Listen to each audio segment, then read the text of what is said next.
Jean-Christophe Rufin, merci beaucoup d'être sur notre plateau.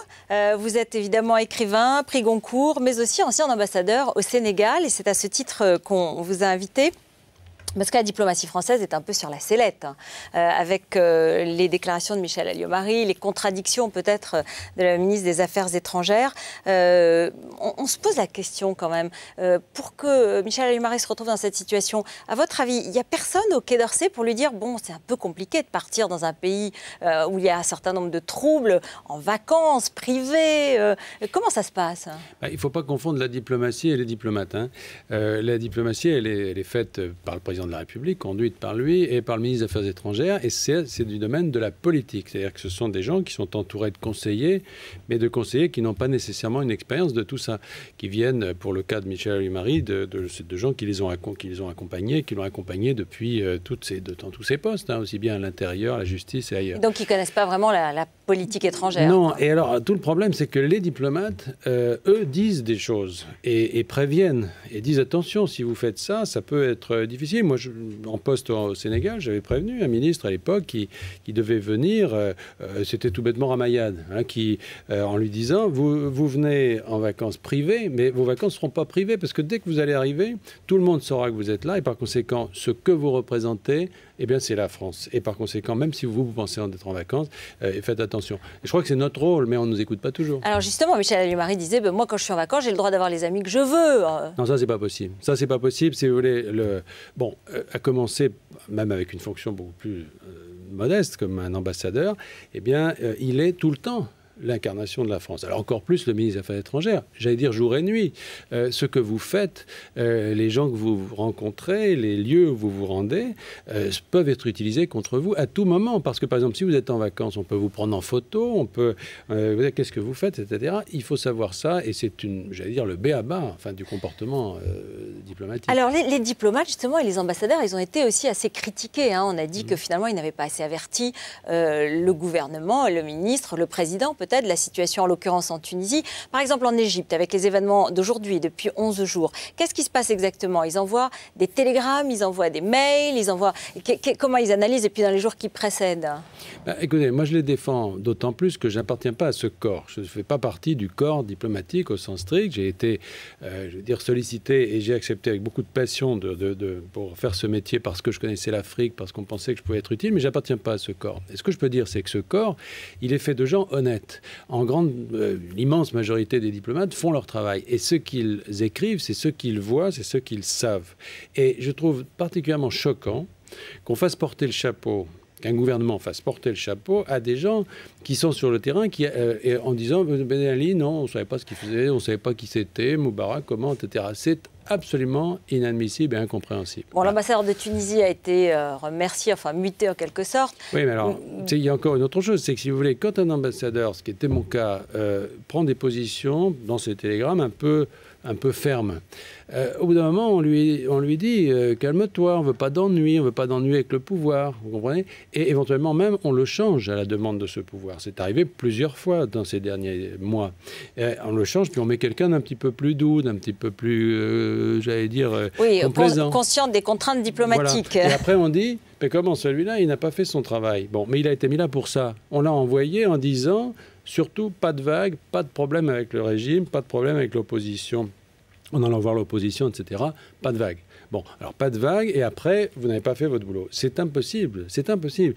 Il faut donner aux diplomates, comme d'ailleurs aux préfets, je pense, là, une certaine forme de soutien. C'est-à-dire que vous ne pouvez pas faire ce métier, qui est un métier difficile, dans lequel vous êtes en permanence en tension avec le pays dans lequel vous êtes, vous avez une position difficile. Si vous n'êtes pas soutenu, si à la première occasion on demande votre renvoi et que vous n'êtes pas soutenu, vous ne pouvez pas faire ce métier. Il y a eu souvent des ministres invités comme ça par les dignitaires étrangers, qui arrivaient en voyage privé, qui prenaient des avions privés. Enfin... C'est sans arrêt, parce que le piège est tendu. C'est-à-dire que quand un régime, en particulier dictatorial ou autoritaire, a envie d'avoir les faveurs un petit peu de la communauté internationale, il tend ce piège. C'est très facile. Ce sont des pays qui sont souvent très ensoleillés, ou de très beaux hôtels. Alors on vous dit, écoutez, venez, il va faire très beau, etc. Puis au moment de partir, non, c'est pas la peine. Bon, le rôle de l'ambassadeur, c'est de dire, monsieur le ministre, il faut pas tomber dans ce piège. Attention, tout est politique. tout est interprété et c'est le rôle de l'ambassadeur, vraiment, et des diplomates en général. Le problème, c'est qu'il y a cette coupure entre ce que disent les diplomates et puis le monde politique qui n'en tient pas toujours compte. Et c'est ce qui s'est passé selon vous, où il y a eu vraiment des insuffisances? Parce que on a entendu quelques ambassadeurs dire, bon, les informations par exemple sur la Tunisie qui avaient été publiées dans Wikileaks, des ambassadeurs américains qui disaient effectivement régime corrompu, grande contestation interne, grande torture, etc. Bon, bah, les Français aussi l'ont dit. Bien entendu. Alors, est-ce que c'est vrai? Oui. Bien entendu. L'ambassadeur précédent, M. de Gallet, qui était un homme courageux, qui a à plusieurs reprises pris des positions, et Aubin de la Messusière aussi avant lui. Je veux dire, ils ont toujours dit, on le savait, on connaissait dans le détail le fonctionnement du système Ben Ali, bien entendu, bien entendu. Donc, je veux dire, Wikileaks d'ailleurs n'a rien appris d'autre que de confirmer que les Américains voyaient la même chose que nous et savaient la même chose que nous. Non, c'est une question de décision politique. C'est au niveau politique que, sachant ça, eh bien, la décision qui était prise, et après tout, bon, ça peut se défendre, c'était de dire, ne faisons pas de vagues, ne déstabilisons pas ce pays. Mais c'était une décision. On a bien fait, évidemment, sur le plan de la Tunisie, on voit bien qu'il y a des progrès et qu'on voit le ministre des Affaires étrangères reçu aujourd'hui par Michel Alliot-Marie. Bon, c'est relativement stable et calme. En Égypte, ça s'est bien passé aujourd'hui, mais il y a quand même quelques questions. Vous qui connaissez bien cette région, vous avez écrit votre roman, c'est Katiba chez Flammarion. Vous racontez évidemment l'action d'Al-Qaïda dans la région. D'ailleurs, Al-Qaïda qui n'a pas du tout réagi depuis le début de ces événements. Oui, mais parce que ce sont des mouvements différents. Al-Qaïda au Maghreb est un peu un sous-produit de la guerre civile algérienne, et il a pris un développement dans le Sahara et dans l'Afrique sahélienne. Donc, si vous voulez, il n'est pas vraiment connecté avec les mouvements islamistes ou les frères musulmans, etc. Ce sont deux groupes quand même assez séparés, tout ça. Et votre sentiment sur la situation, comment elle peut évoluer? Est-ce qu'il va y avoir effet domino dans la région? Non, mais il ne faut pas la globaliser, si vous voulez. Moi, j'aime pas qu'on parle de l'Afrique, ou j'aime pas qu'on parle du monde musulman, parce que ce sont des situations très particulières.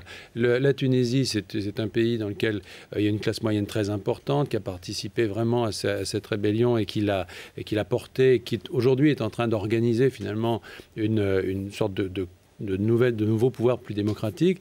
En Égypte, la situation, la structure politique et sociale est différente. Au Yémen, c'est encore différent. Au Soudan, c'est encore différent.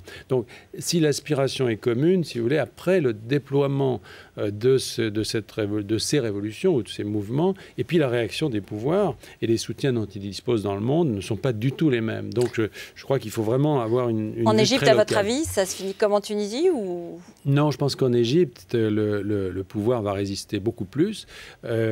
Personnellement, je pense, je dirais même je crains d'une certaine façon qu'au fond, ils n'entendent pas et qu'ils soient partisans d'une solution extrêmement brutale et jusqu'au bout.